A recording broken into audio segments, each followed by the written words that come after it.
सकरन गुज़िरियल 2 ॾींहं अॻु बेदर्दी सां क़त्ल थियल सिराज मल्लाची क़त्ल केस में मुख्य जवाबदार ॼाणायल जवाबदार शहीद सिराज मल्लाची बिन पुफिन शुमाइला ऐं अज़ीज़ा मल्ला खे सख़्त पुलिस पहिरे हेठि सकरन सिविल कोर्ट जी अदालत में रिमांड लाइ पेश कयो वियो आहे। वधीक रिपोर्ट करे रहियो आहे SDN news सकरन reporter Sohil Chandio जी। सोहिल, छा तफ़सीलात आहिनि?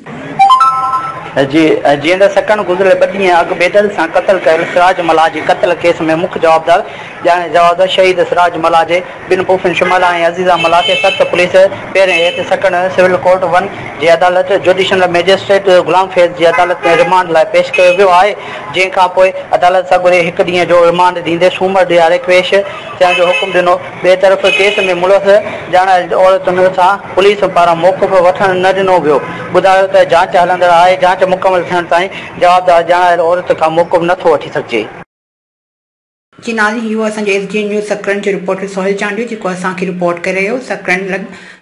सकरन गुज़िरियल 2 ॾींहं अॻु बेदर्दी सां क़त्ल थियल सिराज मल्ला जी क़त्ल केस में मुख्य जवाबदार ॼाणायल जवाबदार शहीद सिराज मल्ला जी बिन पुफिन शुमाइला ऐं अज़ीज़ा मल्ला खे सख़्त पुलिस पहिरें हेठि सकरन सिविल कोर्ट जी अदालत में रिमांड लाइ पेश कयो वियो आहे।